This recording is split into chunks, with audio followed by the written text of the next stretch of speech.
Hi friends, आपका बहुत बहुत स्वागत है इंडियन स्टॉक स्टूडियो में। फ्रेंड्स, चैनल पर नए हैं तो चैनल को सब्सक्राइब, वीडियो को लाइक जरूर कर दें। फ्रेंड्स, आज हम बात कर रहे हैं अडानी पावर की। 1996 में कंपनी की स्थापना हुई थी। मार्केट कैप प्रेजेंट में करीब 51,065 करोड़ का है। लार्ज कैप कंपनी है, पावर सेक्टर के लिए काम करती है। कंपनी के अंदर कई न्यूज़ ऐसी हैं जो कंपनी के स्टॉक प्राइस को इस समय बूस्ट दे रही है, जिसकी वजह से स्टॉक प्राइस लगातार ग्रोथ करता हुआ दिख रहा है पिछले कुछ दिनों से। बट अगर कंपनी के फंडामेंटल को देखेंगे तो फंडामेंटल अभी बहुत ज़्यादा स्ट्रांग नहीं है। ये तेजी बस कंपनी में आ रही कुछ खबरों की वजह से बन रही है। उसके बाद इस स्टॉक में आपको फिर से गिरावट देखने को मिल सकती है। तो क्या खबरें हैं जिसकी वजह से स्टॉक प्राइस में तेजी बन रही है, सारी चर्चा विस्तार से करेंगे। वीडियो में आखिरी तक बने रहिएगा।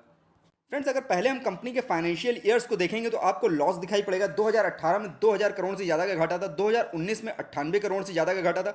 2020 की बात करें 2000 से करोड़ से ज़्यादा का घाटा था। बट 21 में कंपनी प्रॉफिट मेकिंग हुई थी। 1027 करोड़ का कंपनी ने प्रॉफिट कमाया था। यहीं से स्टॉक में थोड़ा बहुत मूवमेंट देखने को मिला था। जो कंपनी का 52 वीक का हाई बना हुआ है 166 का है। लो बना हुआ है 170 का बना हुआ है। यानी एक साल में इस स्टॉक ने काफ़ी ज़बरदस्त रिटर्न दिया है। एक साल का रिटर्न इसका करीब 28% के आसपास निकल के आ रहा है। स्टॉक प्राइस प्रेजेंट में 132 के आसपास रन कर रहा है।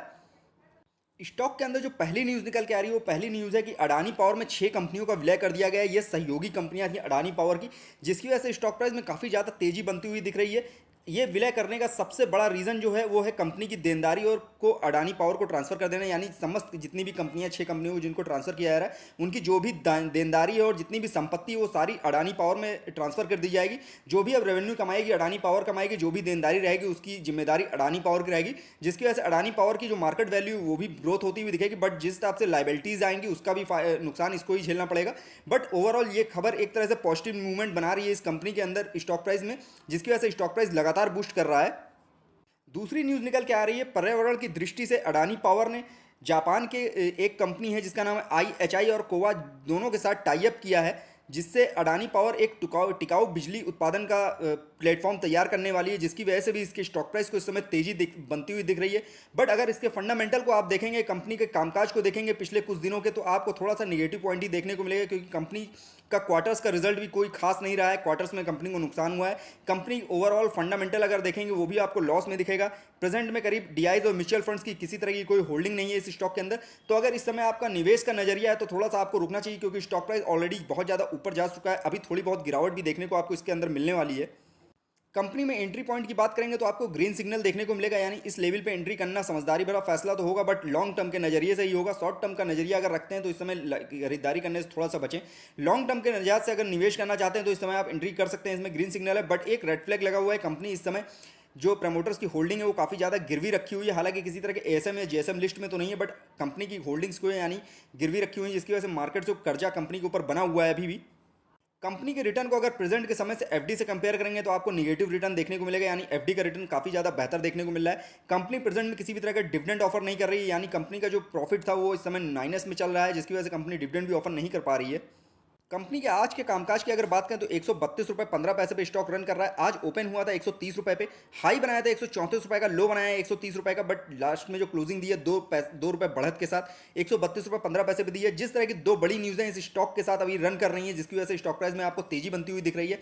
आने वाला समय इस कंपनी का सुनहरा हो सकता है, बट अभी कंपनी को बहुत ज़्यादा वर्क करना पड़ेगा, क्योंकि कंपनी का जो फंडामेंटल है बहुत ज़्यादा वीक है। अभी फंडामेंटल स्ट्रॉन्ग करने के लिए कंपनी को बहुत ज़्यादा काम करना पड़ेगा। जिस हिसाब से 6 बड़ी कंपनियों का विलय किया गया है इस कंपनी के अंदर, जिसकी वजह से आने वाले समय में कुछ पॉजिटिव मूवमेंट बनता दिख सकता है। बट उसके लिए आपको कई क्वार्टर्स के रिजल्ट अभी देखने पड़ेंगे। कम से कम 2 क्वार्टर्स के रिजल्ट लगेंगे इसको देखने के लिए। जब कंपनी आपको थोड़ी बहुत प्रॉफिट मेकिंग दिखेगी तभी आपको स्टॉक प्राइस में भी तेजी बनती हुई दिखेगी। हालांकि जिस हिसाब से अभी न्यूज़ है उसका फायदा इस स्टॉक को मिल रहा है और स्टॉक प्राइस में रैली देखने को मिल रही है। बट जैसे ही प्रॉफिट बुकिंग होगी ये स्टॉक फिर से गिरने लगेगा। रिकमेंडेशन की बात करेंगे तो एक एनालिसिस द्वारा इस समय सलाह दी जा रही है इसको सेल करने की। यानी किसी तरह की बाय कॉल अभी प्रेजेंट में नहीं निकल के आ रही है, सेल की सलाह निकल के आ रही है। क्योंकि मार्केट में जिस तरह की न्यूज़ है इस तरह में इस समय का ही फायदा मिल रहा है इस स्टॉक प्राइस को। फंडामेंटल अगर आप देखेंगे तो क्वार्टर्स में भी कंपनी माइनस में है और ईयर ऑन ईयर बेस पे भी कंपनी का कामकाज कोई बेहतर नहीं होता दिख रहा है। क्वार्टरली रिजल्ट को अगर आप देखेंगे तो फाइनेंशियल ईयर 2021 में कंपनी का जो रेवेन्यू था 447 करोड़ का था। बट घाटा जो था उस रेवेन्यू से ज़्यादा था, 498 करोड़ का घाटा था कंपनी को। अर्निंग पर शेयर 3 रुपये 75 पैसे से ज़्यादा माइनस में थी पर शेयर के हिसाब से। सितंबर क्वार्टर में भी कंपनी का घाटा बहुत ज़्यादा था। रेवेन्यू जो आया था वो 17 करोड़ का आया था। नेट प्रॉफिट जो था 56 करोड़ घाटे में था। अर्निंग पर शेयर -80 पैसा थी। दिसंबर क्वार्टर का जो रिजल्ट कंपनी ने पेश किया, रेवेन्यू 93 करोड़ का था, नेट प्रॉफिट जो था वो लॉस में था, 47 करोड़ का घाटा था कंपनी को, अर्निंग पर शेयर 77 पैसे माइनस में थी। यानी कंपनी का कामकाज अभी भी बहुत अच्छा नहीं सुधरा है, जिसकी वजह से कंपनी के स्टॉक प्राइस में कभी भी गिरावट हो सकती है। कंपनी के अगर फाइनेंशियल ट्रेंड के स्कोर को देखेंगे तो उसमें भी कोई खास इंप्रूवमेंट देखने को आपको नहीं मिल रहा है। कंपनी का स्कोर पहले -19 हुआ करता था, जिसको इस समय कम होकर -1 पे आ गया, बट अभी भी माइनस में ही रेटिंग है। कंपनी का कामकाज पिछले दिनों थोड़ा बहुत सुधरा है, बट उसके हिसाब से भी कंपनी की रेटिंग अभी भी माइनस में ही चल रही है। कंपनी के क्वार्टर्स के रिजल्ट भी माइनस में आ रहे हैं, फंडामेंटल भी कंपनी का निगेटिव शो कर रहा है। तो स्टॉक प्राइस में बहुत ज़्यादा तेजी बनने की अभी संभावनाएं बहुत कम है, गिरावट की संभावनाएं ज़्यादा हैं। तो नए निवेशकों को थोड़ा सा गिरावट का वेट करना चाहिए, जब गिरावट हो तब इसको स्टॉक में एंट्री करना चाहिए। कंपनी के क्वार्टर रिजल्ट में नेट सेल की अगर बात करेंगे उसमें भी आपको गिरावट देखने को मिलेगी। ईयर ऑन ईयर बेस पे करीब 22% से ज़्यादा गिरावट थी।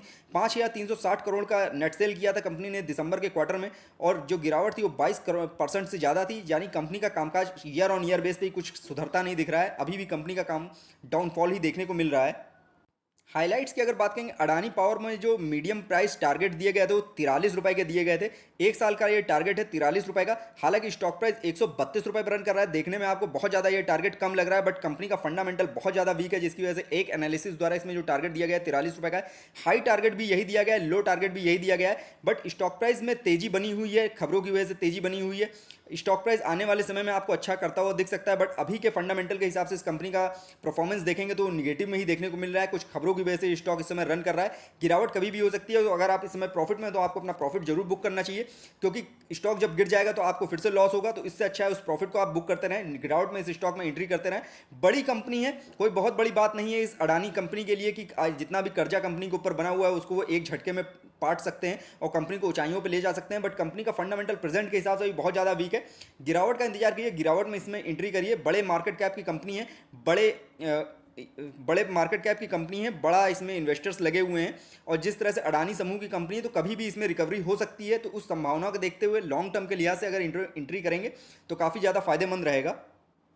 पीवेट लेवल की बात करें, स्टार्टिंग के क्या टारगेट्स हैं। पहला टारगेट 134 रुपये 98 पैसे का है, दूसरा 139 रुपये 77 पैसे का है, तीसरा 145 रुपये 13 पैसे का है। जिस हिसाब से मार्केट में न्यूज़ चल रही है तो आपको ये दूसरा टारगेट तो ब्रेक होता हुआ दिख सकता है अभी 1-2 दिन में, बट तीसरा टारगेट ब्रेक होने की संभावनाएं कम है, क्योंकि फंडामेंटल अगर कंपनी का देखेंगे तो आप बहुत ज़्यादा स्ट्रॉन्ग नहीं है। केवल खबरों की दम पे ये स्टॉक बहुत ज़्यादा ऊपर तक नहीं जाने वाला है, इसमें प्रॉफिट बुकिंग शुरू हो जाएगी।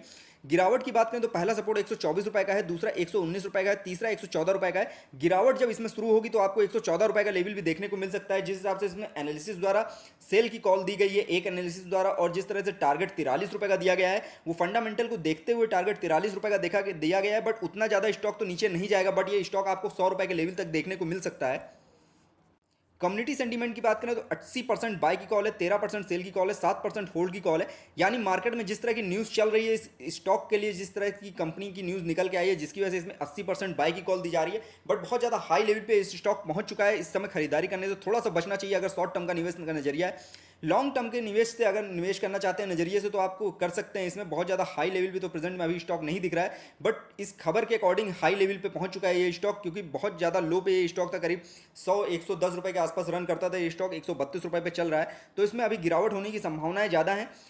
तो अगर आप प्रॉफिट में हैं तो अपना प्रॉफिट जरूर बुक करते रहें, अगर लॉस में है तो इसको एवरेज भी कर सकते हैं इस समय, अगर आपने बहुत ज़्यादा हाई लेवल पे खरीद रखा है, क्योंकि 166 रुपये इसका 52 वीक का हाई बना था। बहुत सारे निवेशकों ने 166 रुपये पे भी इसको खरीदा हुआ है, तो आपके पास मौका था उसको एवरेज करने का, किसी वजह से एवरेज नहीं कर पा रहे हैं तो इसमें होल्ड करके चलें।